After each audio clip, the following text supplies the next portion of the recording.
Nilai waktu uang atau time value of money, di mana suatu konsep yang menyatakan bahwa nilai uang sekarang lebih berharga daripada nilai uang pada masa yang akan datang. Sebagai contoh, pada tahun 2008, kamu masih bisa membeli telur dengan seharga Rp8.000.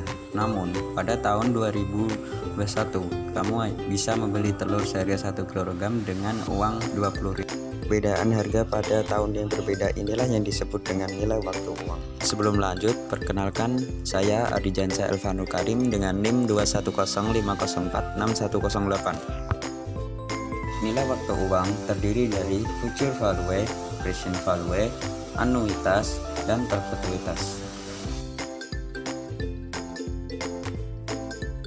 Yang pertama adalah future value, nilai masa depan dari sejumlah uang pada tingkat bunga tertentu.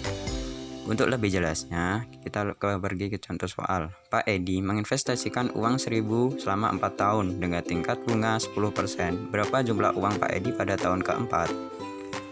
Untuk menghitungnya, kita menggunakan rumus VVN atau future value pada tahun keempat, N-nya sama dengan present value atau nilai uang sekarang kurung buka 1 ditambah tingkat bunga tertentu dikuadratkan dengan N atau pada tahun ke berapa. Setelah kita masukkan semua, maka ketemu hasilnya adalah 1464, yang artinya uang Pak Edi pada tahun keempat sebesar $1.464. Selanjutnya adalah present value atau nilai sekarang dari sejumlah uang pada tingkat bunga tertentu. Sebagai contoh, ketika kamu dijanjikan uang sebesar 1.464 atau kita catat dengan VV, dan pada tahun keempat dengan lambang N dengan tingkat bunga 10% atau I, maka berapa uang pada 4 tahun ke depan? Selanjutnya kita masukkan pada rumus PV sama dengan FVX 1 dibagi 1 plus I dipangkat N. Setelah dimasukkan pada rumusnya, ketemu hasilnya 1000, yang artinya uang 1464 sekarang pada 4 tahun ke depan akan bernilai sebesar Rp1.000. Yang ketiga adalah anuitas atau annuity, adalah serangkaian pembayaran atau penerimaan dengan jumlah tetap dan dalam jangka waktu tertentu. Anuitas dibagi menjadi dua, yaitu ordinary annuity dan annuity 2.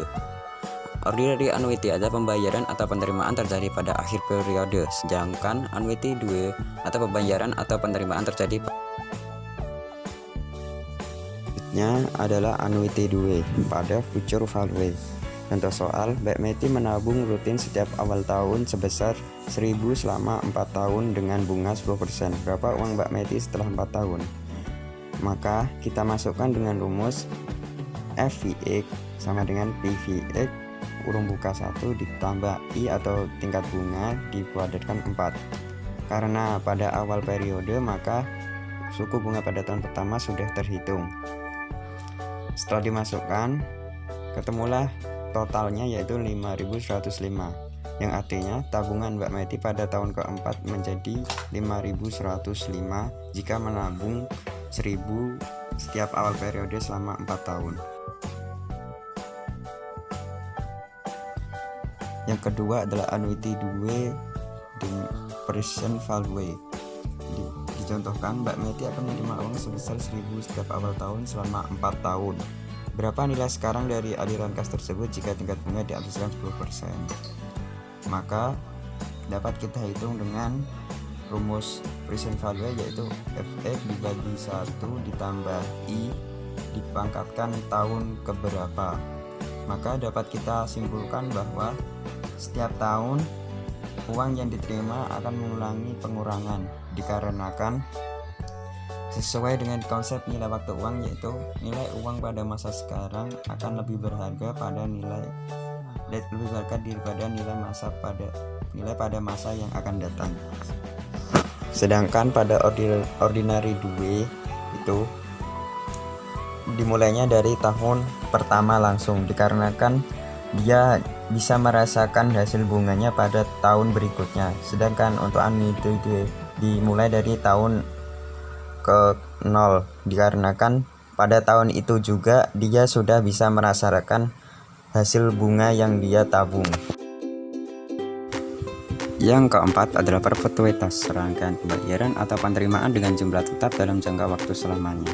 Nah, yang membedakan antara perpetuitas dan anuitas adalah pada anuitas memiliki jangka waktu, sedangkan untuk perpetuitas itu tidak ada. Sebagai contoh, Mbak Meti akan menerima uang sebesar 1.000 setiap akhir tahun selamanya. Berapa nilai sekarang dari aliran kas itu? Rumusnya adalah menggunakan PV, yaitu pangkatnya tidak terbatas sampai 0.